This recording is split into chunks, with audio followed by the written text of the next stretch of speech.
बिस्मिल्लाहिर्रहमानिर्रहीम सल्लल्लाहु अलैहि वसल्लम। अस्सलाम वालेकुम क्लास 10। उम्मीद है आप सब खैरियत से होंगे। आज हम करेंगे एक्सरसाइज 4.1 के क्वेश्चन नंबर 7 को। इससे कबल हम प्रीवियस वीडियोस में एक्सरसाइज 4.1 के क्वेश्चन नंबर 1 to 6 क्वेश्चन तक डिटेल से इन तमाम क्वेश्चंस को डिस्कस कर चुके हैं। इन तमाम के लिंक्स मैंने डिस्क्रिप्शन में दे दिए हैं, आप इनसे रिलेटेड भी लेक्चर ले सकते हैं। एक्सरसाइज 4.1 का क्वेश्चन नंबर 7 है हमारा, रिजोल्व इनटू पार्शियल फ्रैक्शन। तो इसको हमने पार्शियल फ्रैक्शन में रिजोल्व करना है। जब भी किसी फ्रैक्शन को पार्शियल फ्रैक्शन में रिजोल्व करना हो तो उसका तरीकेकार ये होता है कि सबसे पहले ये चेक करना होता है आया कि जो फ्रैक्शन दी हुई है वो प्रॉपर है या इनप्रॉपर है। ठीक है, क्योंकि पार्शियल फ्रैक्शन में रिजोल्व होने के लिए फ्रैक्शन का प्रॉपर होना जरूरी है। अब प्रॉपर फ्रैक्शन क्या होती है इसको पहले अंडरस्टैंड कर लें। ठीक है, बुक के लास्ट पे इसकी डेफिनेशन मेंशन है, ये एग्जाम में भी आ सकती है। ठीक है, पार्शियल फ्रैक्शन, ठीक है, प्रॉपर रैशनल फ्रैक्शन। ठीक है, if the degree of the polynomial in the numerator is less than the degree of the polynomial in the denominator. वो ये कह रहे हैं कि अगर न्यूमरेटर की डिग्री स्मॉलर हो डिनोमिनेटर से तो इसे हम प्रॉपर फ्रैक्शन कहते हैं। ठीक है, ये ऊपर वाली वैल्यू न्यूमरेटर कहलाती है और नीचे वाली वैल्यू डिनोमिनेटर कहलाती है। ठीक है, तो यहाँ इसकी डिग्री 2 है, यहाँ इसकी डिग्री 4 है, तो ये फिर क्या है, एक प्रॉपर फ्रैक्शन है। ऊपर लेस है, नीचे ग्रेटर है। ठीक है, लेकिन अगर इसका उल्ट हो जाए, ऊपर बड़ी हो जाए नीचे स्मॉलर हो जाए तो ये इम्प्रॉपर होती है। ठीक है, और अगर इक्वल हो जाए, ऊपर भी 2 नीचे भी 2 हो जाए, ऊपर भी 1 नीचे भी 1, ऊपर भी 3 नीचे भी 3, तो ये भी इम्प्रॉपर फ्रैक्शन ही में आती है। ठीक है, तो इन दोनों केसेस के अंदर ये क्या होती है, इम्प्रॉपर। अब ये जो हमारा क्वेश्चन है इसमें भी देखें, अगर हम जब नीचे वाली वैल्यू को आपस में मल्टीप्लाई करते हैं एक्स को एक्स से, तो ऊपर भी एक्स स्क्वायर और नीचे भी एक्स स्क्वायर बन जाता है, यानी ये वाला केस बन जाता है। और ये क्या बन जाती है, एक इम्प्रॉपर फ्रैक्शन। तो फिर इसको किस में चेंज करना होगा, प्रॉपर फ्रैक्शन में बदलना होगा। ठीक है, पहले इसको प्रॉपर फ्रैक्शन में चेंज करना होगा, उसके बाद ही इसको हम रिजोल्व कर सकते हैं पार्शियल फ्रैक्शन में। तो उसका तरीका क्या है, इसको इनप्रॉपर से प्रॉपर में ले जाने के लिए हम क्या करेंगे, ये जो डिनोमिनेटर में हमारे पास वैल्यू है इसको मल्टीप्लाई करेंगे। एक्स को पहले इन दोनों वैल्यू से मल्टीप्लाई करेंगे। एक्स को एक्स से मल्टीप्लाई किया एक्स स्क्वायर, एक्स को 3 से मल्टीप्लाई किया 3x, और फिर -2 को x से मल्टीप्लाई करेंगे, -2 को x किया -2x, -2 को +3 से करेंगे तो माइनस प्लस माइनस, और 2 3 जार है 6 है। ठीक है, तो ये हमारे पास आ जाएगा x² + 2x + 1, और डिवाइड में आ जाएगा x², और 3x में से 2x निकालेंगे तो +1x रह जाएगा, और साथ आ गया -6। ठीक है, तो ये हमारे पास देखें x² है, नीचे भी x² है, तो ये क्या है, एक इम्प्रॉपर फ्रैक्शन है। ठीक है, तो इसको फिर किस में बदलना है, इम्प्रॉपर से प्रॉपर में बदलना है। उसके लिए इसको इस पे हम डिवाइड करेंगे। ठीक है, तो ऊपर वाली वैल्यू को अंदर लिखेंगे x² + 2x + 1, और नीचे वाली वैल्यू को बाहर लिखेंगे। ठीक है, इसी तरह डिवाइड किया जाता है ना, अगर फॉर एग्जांपल 4/3 हो तो 4 को हम अंदर लिखेंगे और 3 को बाहर लिखेंगे। ठीक है, अब इसके बाद क्या किया जाता है, जो यहाँ पे वैल्यू होती है उसका टेबल पढ़ा जाता है कि ये वैल्यू आ जाए। अब यहाँ देखें, इधर x² है, इधर भी x² है, तो x² को किससे मल्टीप्लाई करेंगे कि x² आ जाए, तो 1 से मल्टीप्लाई कर लेंगे। x² को 1 से मल्टीप्लाई करेंगे तो x², और फिर x को 1 से मल्टीप्लाई किया x, और -6 को 1 से मल्टीप्लाई किया तो -6।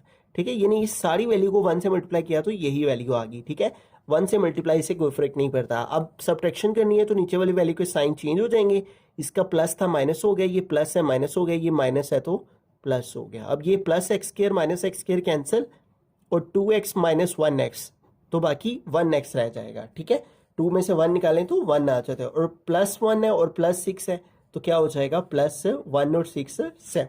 ठीक है, अब हम क्या करेंगे, ये देखें इस वैल्यू को हमने इस पर डिवाइड किया है, तो इसको हम यहाँ पे लिखेंगे x² + 2x + 1 over x² + x - 6।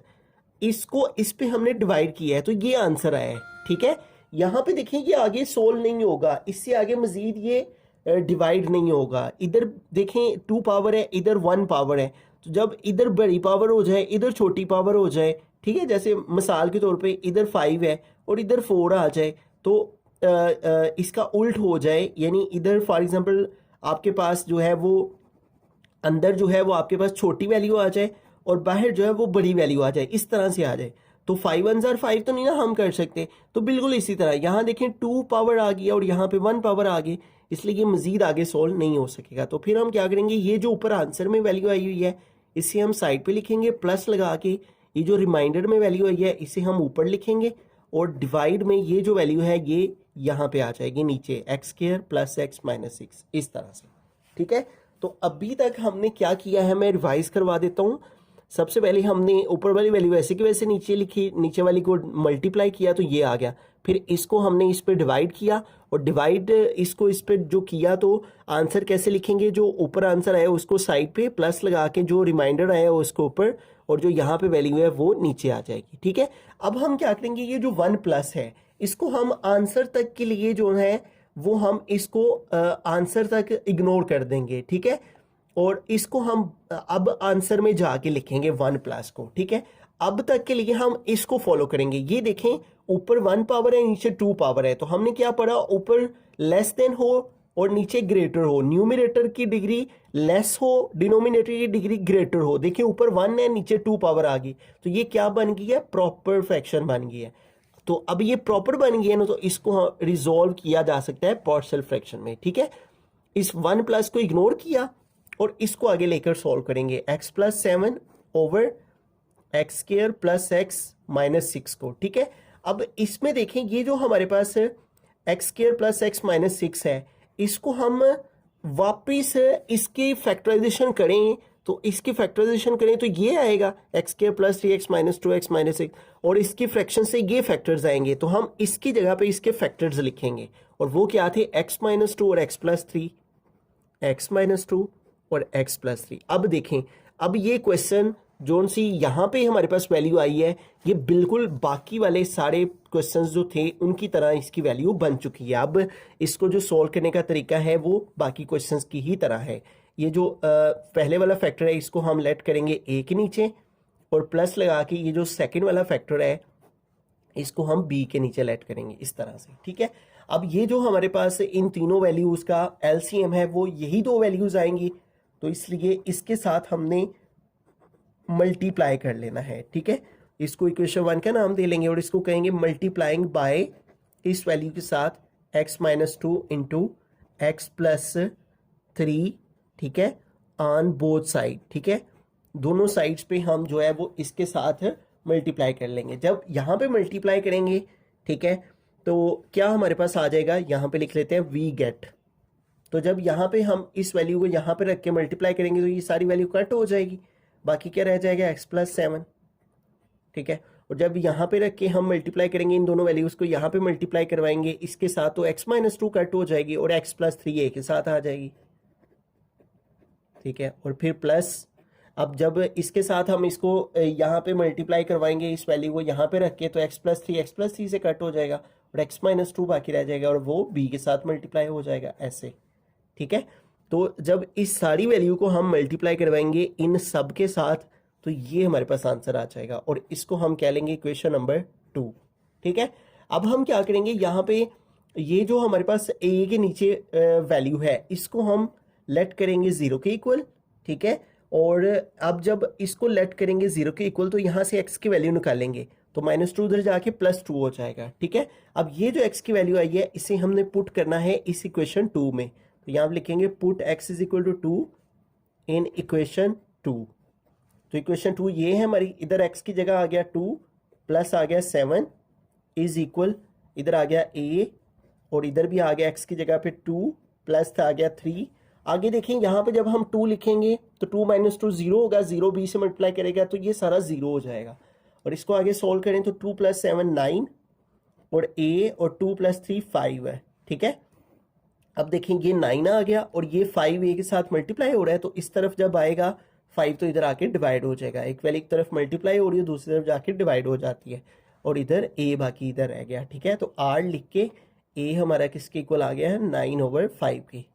ठीक है, तो ये देखें हमारे पास एक वैल्यू a की आ चुकी है। अब हमने दूसरी वैल्यू जो है वो फाइंड करनी है जो कि b किया। उसके लिए क्या करेंगे, ये जिस तरह x - 2 को 0 के इक्वल रखा था ना और इक्वेशन 2 में पुट किया था, बिल्कुल इसी तरह से जो b के नीचे वैल्यू है इसको भी 0 के इक्वल लेट करना है। ठीक है, और इसको भी अब हमें जो है वो 0 के इक्वल रख के तो x की वैल्यू फाइंड करके इक्वेशन 2 में पुट करना है। तो लेट क्या है हमारा b के नीचे x प्लस 3, ये आ गया 0 के इक्वल और प्लस 3 इधर जाके -3। अब इसको पुट करना है, put x is equal to -3 in equation 2, ठीक है। तो इक्वेशन 2 में -3 पुट करेंगे तो इधर x की जगह आ गया -3, साथ आ गया +7 और इधर भी x की जगह आ गया -3 +3, ये 0 हो गया, 0 a से मल्टीप्लाई ये सारा 0 हो जाएगा। तो यहाँ पे फिर पुट कर देंगे b आ गया और x की जगह -3 लिखा और साथ आ गया -2, ठीक है। अब इसको फर्दर सॉल्व करें, -3 + 7 हम कैलकुलेटर पे करेंगे तो ये 4 आ जाएगा, ठीक है। और b और -3 और -2 करेंगे तो -5 आ जाएगा, ठीक है। अब ये -5 इधर मल्टीप्लाई हो रहा है तो इस तरफ आके डिवाइड हो जाएगा, ठीक है। और इधर b रह गया, r लिख के तो b की वैल्यू हमारी इक्वल आ जाएगी, b इज इक्वल टू -4/5, ठीक है। तो यूं देखें a की वैल्यू भी हमारे पास आ गई है और b की वैल्यू भी आ गई है। अब इनको पुट कर देंगे हम, hence the required partial fraction r, ठीक है। क्या पार्शियल फ्रैक्शन हमारे पास थी, जो हमारा क्वेश्चन था वो इस तरफ लिखेंगे, ठीक है। और क्वेश्चन क्या था, x² + 2x + 1 over x - 2 into x + 3 is equal, ठीक है। अब मैंने आपको स्टार्ट में बताया था कि ये जो 1+ है इसको हमने आंसर तक इग्नोर करना है, इसके आगे वाली वैल्यू को लेकर सॉल्व किया है। तो आंसर में 1+ जरूर लिखेंगे, 1+ आ गया। उसके बाद ये जो a है, a की क्या वैल्यू हमारे पास आई है, a की वैल्यू हमारे पास आई है 9/5, ठीक है। तो a का 9 ऊपर लिखेंगे और 5 नीचे लिख लेंगे और साथ क्या आ जाएगा नीचे x - 2, ठीक है, इस तरह। और फिर प्लस आ जाएगा, ठीक है। और फिर b है तो इधर b की वैल्यू आ जाएगी और b की वैल्यू क्या है, -4/5 है, ठीक है। तो -4 ऊपर लिखेंगे और 5 नीचे लिखेंगे और साथ में क्या आ गया, x + 3 आ गया, ऐसे, ठीक है। अब इसको एक स्टेप मजीद सोल्व कर लेते हैं, x² + 2x + 1 over x - 2 into x + 3, ये वैसे का वैसे ही आ गया।